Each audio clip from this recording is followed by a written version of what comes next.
Tenemos hoy dificultades con la transmisión, pedimos excusas, no es voluntad nuestra, pero queremos proclamar la palabra de Dios, enseñarla, porque la palabra es poder, la palabra es dinamita. Dice que en 1 Corintios capítulo 2 dice el apóstol Pablo, cuando yo fui a ustedes, no fui con palabras persuasivas de humana sabiduría, sino con manifestación del Espíritu Santo y de poder. ¿Han sentido el poder de Dios en la enseñanza? ¿Han sentido el poder de Dios en la oración? ¿Han sentido el poder de Dios en la adoración, en la exaltación y en la alabanza a nuestro Dios? Después de esto, sube acá. Entonces dice, lo primero es, después de esto, hay una secuencia, aunque muchos dicen que el Apocalipsis no es secuencial. ¿Sí? Hay partes donde en el capítulo 10 hay un giro, pero eso lo vamos a explicar después. Aunque no estamos estudiando el libro del Apocalipsis, sino que estamos haciendo un paréntesis en el estudio del libro del profeta Isaías. Entonces, pero estamos viendo unos puntos importantes en el libro de Apocalipsis. Una de las cosas que le he enseñado, cuando usted vaya a leer el Apocalipsis en la casa, deténgase, léalo con lentitud, despacio, con meditación, y usted diga, ¿esto ya ocurrió o no ha ocurrido? ¿Qué ocurrió ya del Apocalipsis? El capítulo 1 y el capítulo 2, ¿cierto? Y el 2 y el 3. Entonces, después de estas cosas, diga, ¿esto dónde ocurre? ¿En el cielo o en la tierra? Es otra pregunta que nos tenemos que hacer para que usted sepa cómo nos está hablando la palabra y cómo la vamos nosotros a entender. Después de esto, después del tiempo de la iglesia, ¿qué ve el apóstol Juan? Una puerta abierta en el cielo. Una puerta abierta como la ve en Ezequiel capítulo 1, versículo 1. Como una puerta abierta como la ve Esteban cuando fue apedreado en Hechos 56, después de que lo apedrearon, estaba en el suelo ya moribundo, abre sus ojos y mira y ve el cielo abierto y a Jesucristo sentado a la diestra de Dios. Hay una puerta abierta que es lo primero que ve el apóstol San Juan y recibe una orden, una instrucción. Y oí la voz de trompeta hablando conmigo. ¿Y cuál es la voz de trompeta? Está en el capítulo 1. Yo estaba en el Espíritu. El Apocalipsis dice la revelación de Jesucristo que Dios le dio para revelar a su siervo Juan las cosas que han de suceder pronto, y la entregó por medio de su ángel para dar testimonio de todas estas cosas. Bienaventurado el que lee y los que oyen las palabras de esta profecía y los que guardan las cosas en ella escritas. Somos bienaventurados al oírlas y somos guardarlas, no solamente guardarlas en nuestra mente y en nuestro corazón, sino guardar es obedecer. Bienaventurado el hombre que medita en la ley del Señor de día y de noche, será como árbol plantado, dice el que obedece la palabra. Dice, yo estaba en el Espíritu, la visión del capítulo 1 del Hijo del Hombre, yo Juan, vuestro hermano y compartícipe vuestro en la tribulación, en el reino y en la paciencia. Como dicen muchos que un cristiano no puede estar sufriendo, porque si está sufriendo tiene pecado. Entonces, ¿cómo estaría San Juan terminando sus días? Porque esto fue al fin de sus días. Este libro se escribió aproximadamente en el año 100, después en el año 100 de nuestra era, ya después de que Jesucristo se fue. Pues, los últimos libros que se escribieron fueron las cartas, el Evangelio, las cartas y el Apocalipsis, que fueron escritas por Juan. Y dice, él era copartícipe ¿de quién? De todos los creyentes. ¿Y de qué más? Copartícipe vuestro en la tribulación. Él sufrió tribulación, lo acababan de soltar porque estaba cautivo en la isla de Patmos. ¿Sí? Y el emperador Vespasiano lo llevó cautivo y por allá ya era emperador su hijo Tito Flavio Dospiciano, y en el año aproximadamente en el año 90-95 le dieron libertad, y esta visión empezó allá en la isla de Patmos. Y dice, yo estaba en el Espíritu en el día del Señor y oí detrás de mí una voz como de trompeta. esta voz que le habló cuando lo llamó para darle todas estas revelaciones era una voz que sonaba como trompeta, como ocurrirá en el rapto, porque el Señor mismo con voz de mando, con voz de arcángel y con trompeta de Dios descenderá del cielo. Los muertos en Cristo resucitarán primero, luego nosotros los que hayamos quedado seremos transformados para ser llevados juntos al Señor.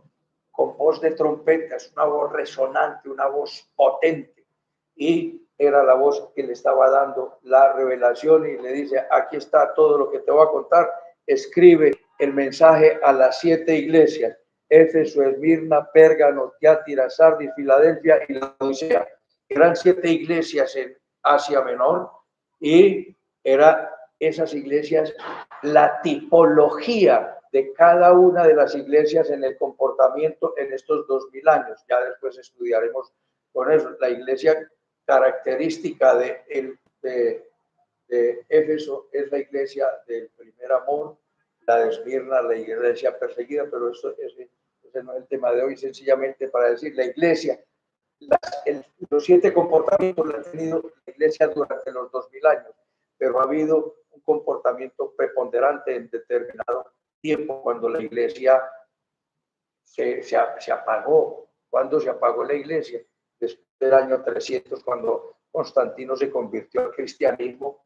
Recuerdan, con esta lectura, con un sueño, con este signo vencerá, y le pintó en la cruz, le pintó a los soldados en la cruz y salieron a la batalla, ganó y dijo, esto funciona. Muchos dicen que sí se convirtió, pero si se hubiera convertido, el evangelio hubiera permanecido puro. ¿Y qué fue lo que hizo? Mezcló la doctrina pagana con la doctrina cristiana y nació la religión popular, que tiene una cantidad de cosas que no son de Dios. Y entonces la iglesia se apagó. La Biblia era prohibido leerse. Cuando aparece la iglesia de Sardis, era la iglesia, o aparece no, porque ellas estuvieron desde que se escribe al ángel de la iglesia de Éfeso, Esmirna, Tiatira, Sardis, Filadelfia, la Odisea. A estas iglesias estaban vigentes. Y entonces, cuando pasa más o menos en el año 1517, un hombre llamado Martín Lutero, con la carga pesada sobre sus hombros, sobre la venta de indulgencias y la salvación vendida por dinero, por Roma.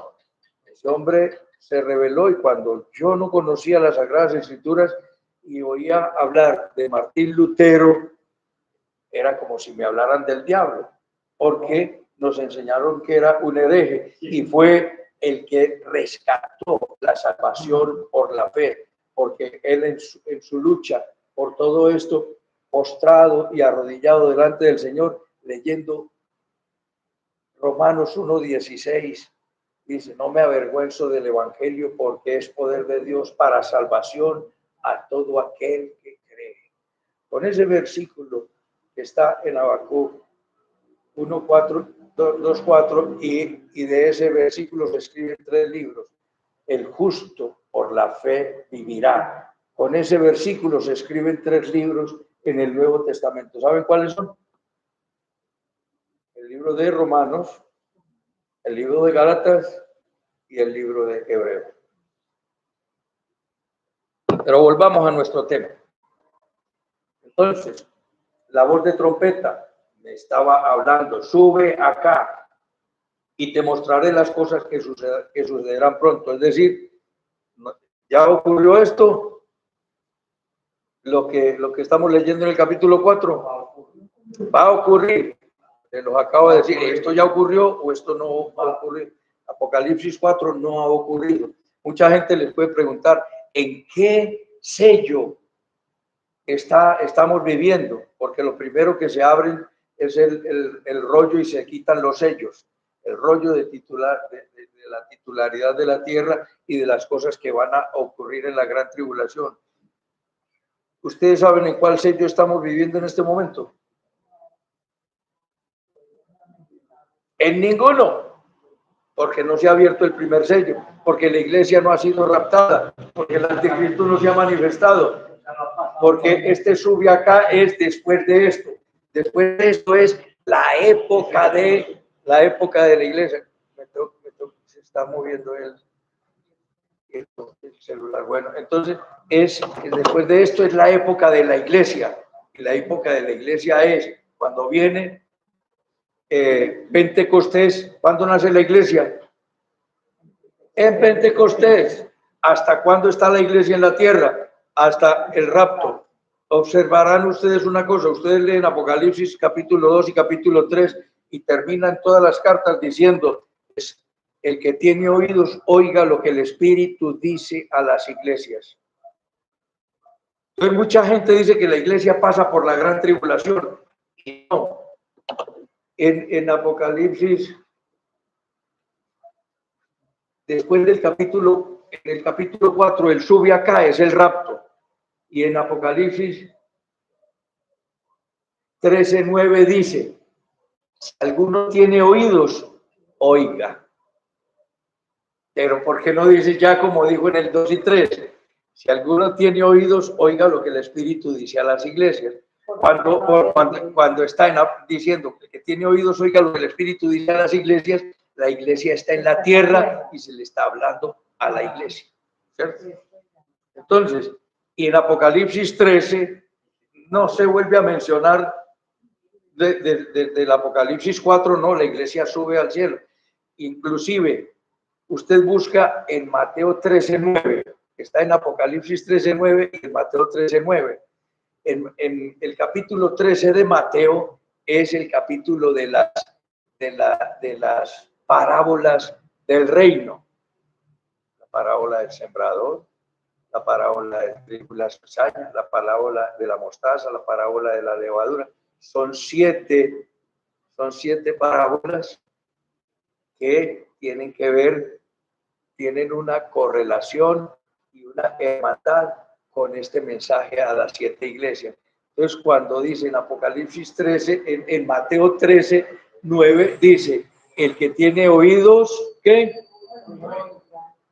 Que oiga. El que tiene oídos, oiga. ¿Por qué no dice el que tiene oídos, oiga lo que el Espíritu dice a las iglesias en Mateo capítulo 13? En Mateo. No es que la iglesia ya no está, es que la iglesia no está. No, ya no está, no. No está. ¿Por qué? No está todavía. Porque cuando Jesucristo, es que el Nuevo Testamento realmente cuando surge, en Hechos de los Apóstoles. Porque en los evangelios Jesucristo no ha muerto, no ha resucitado y no ha sido glorificado. Como dice en Juan 7, 37 y 38, en la fiesta de los tabernáculos, dice Jesús puesto en pie el último día de la fiesta, dijo, el que tenga sed, venga a mí y beba. El que cree en mí, como dice la Escritura, de su interior correrán ríos de agua viva. Esto dijo del Espíritu Santo que habrían de recibir porque Jesucristo aún no había sido glorificado. Mateo Juan 7, 37 al 39. Jesucristo no había sido glorificado. ¿Por qué no había sido glorificado Jesucristo? Porque no había muerto. Y Jesucristo, antes de morir y de ir a la cruz, en Juan capítulo 17, nos da la oración más hermosa, extensa, reveladora y maravillosa, que dice en 17:5, Padre, glorifícame con la gloria que tuve a tu lado antes de que el mundo fuera. ¿De qué nos habla esto? De la eternidad de nuestro Señor Jesucristo. Entonces, después de esto, de la época de la iglesia, entonces le dice, sube acá. Y dice, oí la voz del que hablaba como de trompeta. Es tarea para ustedes. Leanse el capítulo 1. ¿Y quién le está hablando? Es nuestro Señor Jesucristo el que le está dando la revelación. Tanto que cuando le está dando la revelación aparece y Jesucristo, y mucha gente dice, se me apareció Jesucristo. Y cuando nosotros vemos las apariciones de Jesucristo, ¿sí? Las teofanías se llaman en el Antiguo Testamento, ¿cierto? Estos hombres quedaron El hombre dice, caí como muerto. Y me puso la mano encima y me dijo, no temas. He aquí que yo soy el que vivo y estuve muerto. Y he aquí que vivo por los siglos de los siglos. Entonces, ¿qué va a haber él? Te mostraré las cosas que van a suceder después de estas. Estaba yo al instante en el Espíritu. ¿Por qué estaba en el Espíritu en el cielo? Dios, ¿por qué no se puede llevar a una persona así en cuerpo y alma para el cielo temporalmente y volverla a entrar a la tierra? Primero de Corintios 15:51 dice, y aquí que la carne y la sangre no pueden entrar al reino de los cielos. Entonces, fue llevado en el Espíritu. Usted podría hacerle una pregunta. ¿Y entonces qué pasó con los que no murieron y llegaron al cielo? ¿Quiénes fueron esos? ¿Y Elías y quién más? Elías y Enoc. Ellos no murieron. No murieron. Ahí, porque tiene que ser transformado. Y aquí os digo un misterio, 1 Corintios 15:51, no todos dormiremos, pero todos seremos transformados a la final, porque será tocada la trompeta y los muertos resucitarán primero, luego nosotros los que hayamos quedado.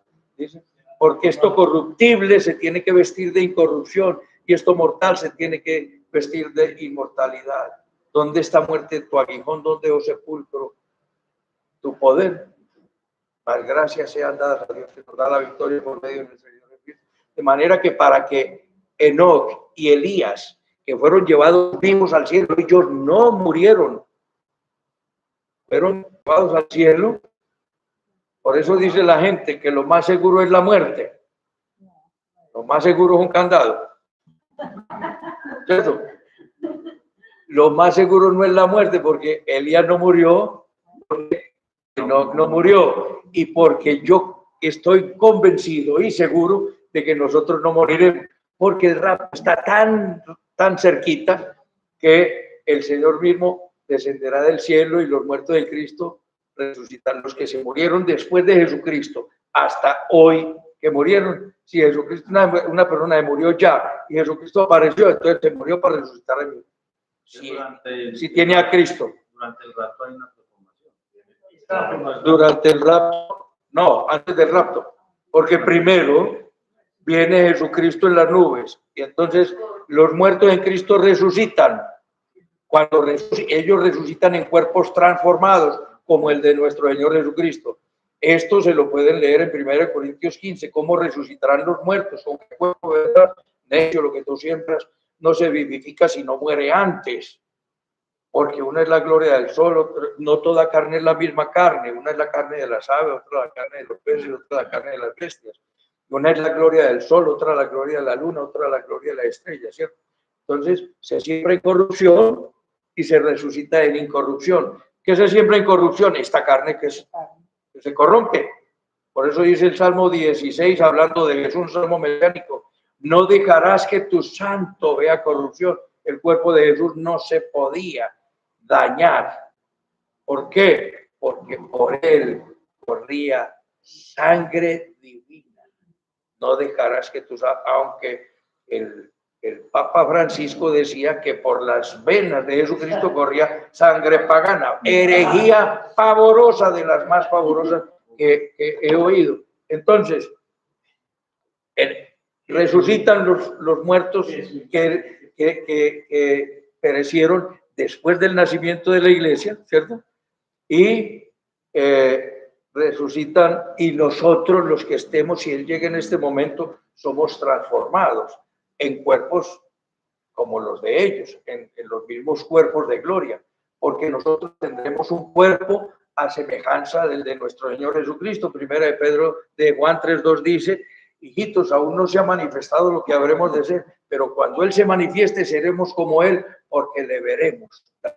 Seremos como Jesucristo, en un cuerpo que ya no envejece, ya no va a haber barrigoncitos. Los calvos, alégrense porque van a tener pelito. ¿Sí? No va a haber feos. Todos seremos bonitos. Entonces, y lo bonito van a ser feos. gloria a Dios. Entonces, no es que después en el rapto hay una transformación antes del rapto, la resurrección. Y segundo, primero, resucitan los muertos. Primero de Tesalonicenses capítulo 4 del 13 al 18. E inmediatamente los que estemos vivos seremos transformados. Y ya somos llevados por el Espíritu Santo en las nubes y Jesucristo nos recibe allá en las nubes. Y entonces nos dice mucha gente que, como dice ahí, así estaremos siempre con el Señor. Dice que nos vamos a quedar en las nubes con el Señor. Yo no, porque ese es el principio de la historia. Porque vamos al cielo y en el cielo, el tribunal de Cristo. ¿Qué va a ocurrir? Va a ser la iglesia juzgada. Porque lo que con tu salvación, ¿qué fue lo que hiciste? Lo que hiciste tu platica, la dejaste guardada. Cuando saliste de aquí, te echaste a la cara en el bolsillo y no dejaste allí donde Gladys está paradita el billete para pagar el salón. No, ni diste un diezmo, ni diste una ofrenda. El siervo de Dios tiene que comer. No se les olvide. Usted dirá, no, ya está muy gordito. Entonces, ya vemos qué es lo que va a ocurrir. Va, y él lo primero que ve es ese trono en el cielo. Corrámosle a ver hasta dónde lo vamos a alcanzar. Y al instante estaba yo en el Espíritu, y aquí un trono establecido en el cielo, y en el trono había uno sentado. ¿Quién estaba en el trono?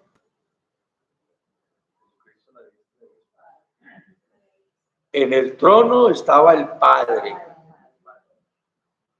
Ayer leía, y voy a investigarlo más, que dice que Jesucristo no se sienta ahí mismo, que se sienta por allá al final, como en el capítulo 22, y busqué y no lo pude encontrar, que en el trono está sentado el Padre, y va a describir lo que hay en el trono, porque hay descripciones del trono en el libro de Ezequiel, hay descripciones del trono en Isaías capítulo 6, cuando en la visión de un trono alto y sublime, Isaías estaba muy triste porque el rey Uzías, que era su amigo, había muerto, y entonces y estaba en el trono de Dios, las faldas llenaban el templo y había unos querubines que tenían 6 alas, ya vamos a ver.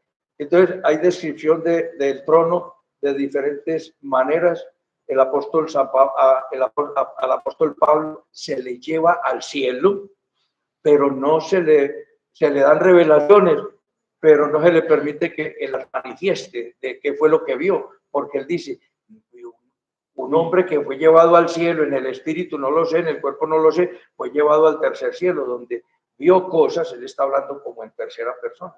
Él les dice, conozco un hombre que fue llevado al cielo, vio cosas que es inefable, algo inefable, que no hay palabras para explicarlo. Como le dijo Jesús a Nicodemo, cuando le decía, Nicodemo, hay que nacer de nuevo. Señor, ¿cómo puede un hombre viejo entrar en el vientre de la madre? Nicodemo, tú eres maestro de Israel, no entiendes estas cosas. Si te hablo de las cosas terrenales y no me entiendes, ¿cómo será si te hablo de las celestiales? Entonces, imagínense el apóstol Pablo, el apóstol Pablo llegó allá y vio cosas. ¿Cómo explico esto? ¿Cómo las explico? No encuentro. Tenía que recibir una revelación muy clara para que tuviera la forma de expresar lo que se le dio para ver y para que lo comunicara. A Juan se le dijo, oye, tú mira y escribe y explica y cuenta la historia. Entonces, estaba uno en el trono, estaba sentado el Padre. Yo considero, por lo que sé, por lo que he estudiado, que Jesucristo murió y resucitó y se fue al cielo. Allá él ya había mostrado la sangre, porque cuando resucitó, él subió al cielo primero y después volvió a descender. Y entonces dice la gente, entonces, ¿cuántas venidas son las de Jesucristo? Las que sea. Pues la Biblia dice que cuando resucitó, María Magdalena lo vio y lo iba a tocar, y él dijo, no me toques, porque aún no he ido a mi Padre ni a vuestro Padre, a mis hermanos, a los discípulos, que voy a mi Padre y a vuestro Padre y volveré a ustedes. No me toques porque no he ido a mi Padre. ¿Por qué? Porque él tenía que presentarse con la sangre del Cordero, porque él no se presentó en el tabernáculo de Moisés a derramar la sangre en el propiciatorio para perdón de los pecados. En el Antiguo Testamento el propiciatorio era la tapa del arca del pacto, que se llamaba propiciatorio, que significa tapa de misericordia. Había dos querubines mirando hacia la tapa. Entonces el sacerdote derramaba la sangre en esa tapa y los pecados quedaban como cubiertos. Y Jesucristo no cubre el pecado, sino que lo quita. Cuando Juan el Bautista lo vio venir para ser bautizado, dijo: he ahí el Cordero de Dios que quita el pecado del mundo. Entonces Jesucristo se presentó en el cielo, Padre pagó. No está esto escrito, pero es conducta concluyente. ¿Por qué? Porque dice: no he ido a mi Padre, voy. Y eso fue a la madrugada, no había ni amanecido, siquiera no había salido el sol, y ya por la noche estaban todos en un recinto escondidos, y entró las paredes con su cuerpo de gloria. Él tiene carne y hueso, porque él lo dijo. Jesucristo tiene cuerpo. Si no tuviera cuerpo, no resucitó. Resucitó y tiene cuerpo y tiene carne y hueso, pero no es una carne de estas que se corrompe. Es una carne que las paredes no le impiden el entrar. Pasó las paredes y dijo: pasa vosotros. Y ahí fue cuando le dijo, ya después, y en Lucas le dice: Tomás, ven, no seas incrédulo, mete el dedo en la llaga. Si no tuviera cuerpo, ¿en cuál llaga hubiera metido el dedo? Que tiene cuerpo y sus heridas. Entonces, ¿quién estaba sentado en el trono? El Padre. Y nos dice Hebreos capítulo 1, que Jesucristo pagó nuestros pecados y se sentó a la diestra de la majestad de la altura. ¿Qué ocurrió en el cielo? No sabemos. Son cosas que todavía no nos ha revelado, pero nos dice: Dios, habiendo hablado a nuestros padres en otro tiempo y de muchas maneras por los profetas, en estos postreros días nos ha hablado por el Hijo, a quien constituyó el heredero de todo y por quien asimismo hizo el universo, quien sustenta todas las cosas con la palabra de su poder, siendo la imagen misma de su sustancia y el resplandor de su gloria. Habiendo hecho la purificación de nuestros pecados por medio de sí mismo, se sentó a la diestra de la majestad en las alturas. Hecho pasado, se sentó, hecho consumado, en Hebreos capítulo 1, que en este momento, según este autor que leí ayer, dice que todavía no se sienta hasta el capítulo 22, entonces está de pie durante estos 2000 años. Eso no tiene incidencia porque Jesucristo es nuestro Dios, pero yo diría que Jesucristo sí se sentó.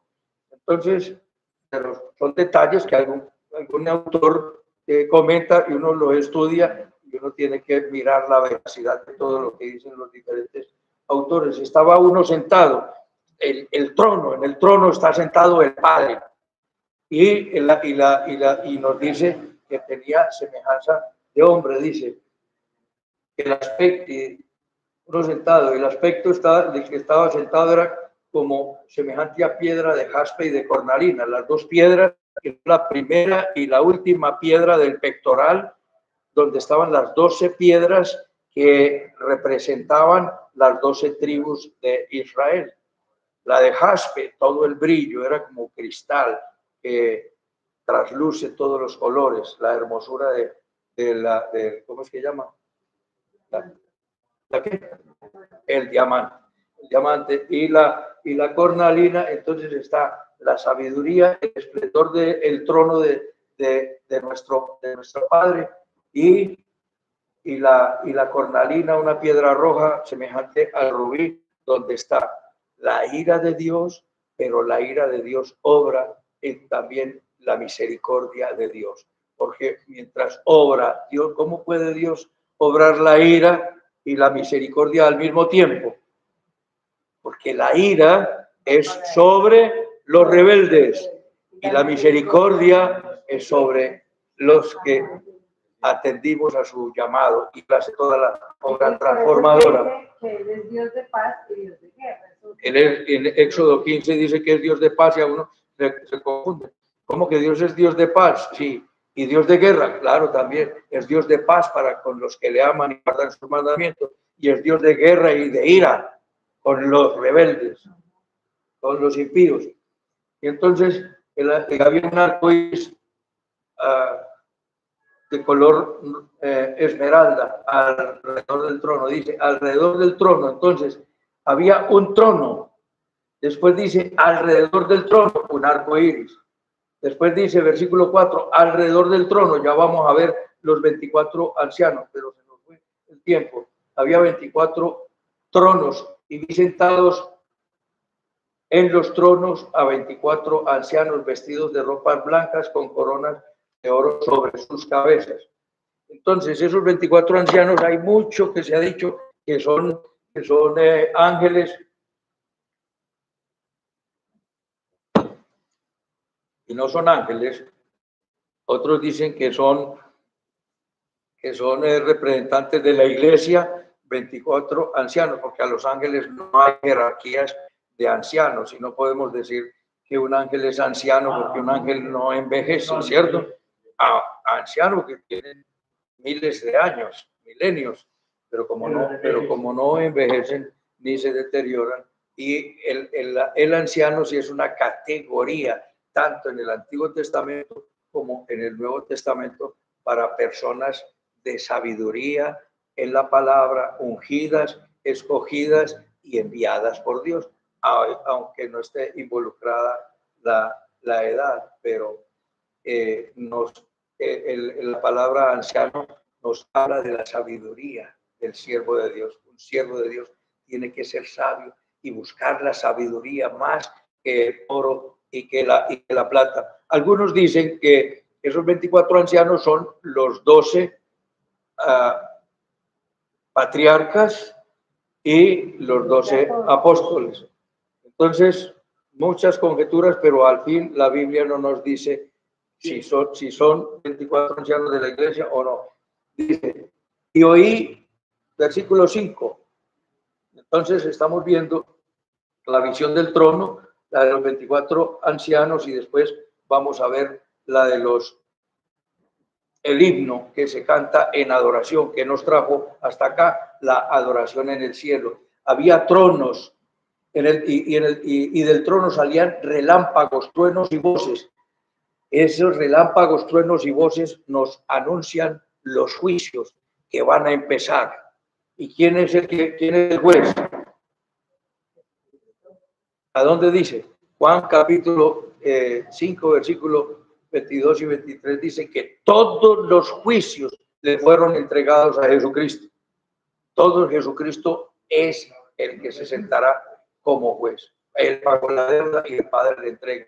Entonces habrá juicios delante del trono y ardían 7 lámparas, los cuales son los 7 espíritus de Dios. Son las 7 manifestaciones del Espíritu Santo que están en Isaías capítulo 11, pero no alcanzamos a leerlas. Bueno, miremos.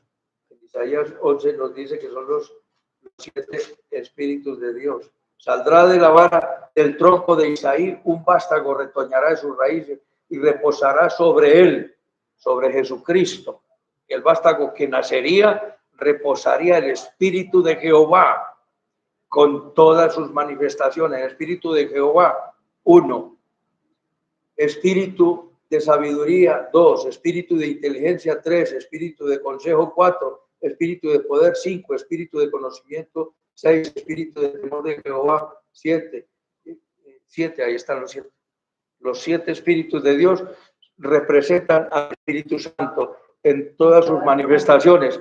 Hay muchísimas más, porque Él tiene todas las manifestaciones, porque las manifestaciones de Dios son inagotables. Dice, y delante del trono, como un mar de vidrio, semejante al cristal, y junto al trono y alrededor del trono, 4 seres vivientes. Hasta aquí vamos a dejar. Un mar como de cristal. En el cielo no hay mar, es una cosa metafórica. Y se está dando cuenta la redacción, porque dice, había como un mar. Ahí no está diciendo, había un mar, sino como un mar. Es decir, algo semejante a un mar. Daba la apariencia de ser un mar, pero en calma, no el mar rizado por los vientos, las tempestades, los huracanes y los tsunamis, sino completa paz que hay en el cielo. ¿Qué nos espera en el cielo? Completa paz, pero alegría, porque es que a mí me gusta la alegría. Y Y la fiesta también. Las únicas fiestas que están prohibidas aquí son a las que no invitan al pastor. Claro, porque mucha gente prohíbe las fiestas pero no, estamos hablando de desórdenes y de locura y de borracheras y no, las fiestas, si el Antiguo Testamento está lleno de fiestas. Entonces, un mar en calma en el cielo, está toda la calma y vemos la paz del Señor. Y como nos dice la Escritura, ¿hay alguien inquieto acá? ¿Hay alguien con temor, angustia, miedo, incertidumbre, desasosiego, desespero? No me dejen olvidar que hoy en el versículo 6 vamos a hablar de los 4 seres vivientes que tienen 4 apariencias: de león, de becerro, de hombre y de águila. Pero en la presencia del Señor hay plenitud de gozo, delicias a tu diestra para siempre, significando ese como ese mar de vidrio que Él vio en el cielo. Pongámonos de pie y pidámosle a Dios esa paz. Digámosle al Señor: bendito Padre Celestial, te doy las gracias por tu palabra. Te pido perdón por todos mis pecados. Confieso que Jesucristo es mi Señor, mi Dios y mi Salvador. Te entrego mi vida. Te pido, Espíritu Santo, que vengas a mi corazón a establecer tu reino en mi vida. Quiero ser un vaso útil en tus manos y quiero vivir para la gloria de Dios. En Cristo Jesús. Amén. Gracias, Dios, por este tiempo hermoso. La gracia, la paz y la alegría con todos tus hijos amados aquí en la sala presencial y con todos los que se pudieron conectar hoy. Nos dio dificultad la conexión, pero tú siempre estás apoyándonos y bendiciéndonos. Recibe toda la adoración, bendición para todos estos siervos de Jesucristo, bendición para nuestra nación. Danos gobernantes conforme a tu corazón. Quítanos este gobierno corrupto, Dios de la gloria, porque los gobiernos dejarán de ser corruptos cuando tú tomes el mando y vengas a reinar y se te cante en el cielo, porque nuestro Señor Dios poderoso reina. Gloria a nuestro Rey. Sobre todas estas cosas clamamos por el pueblo de Israel y por la paz de Jerusalén y por tu pronto regreso. En Cristo Jesús. Amén. Amén. Amén. Amén. Amén. Amén.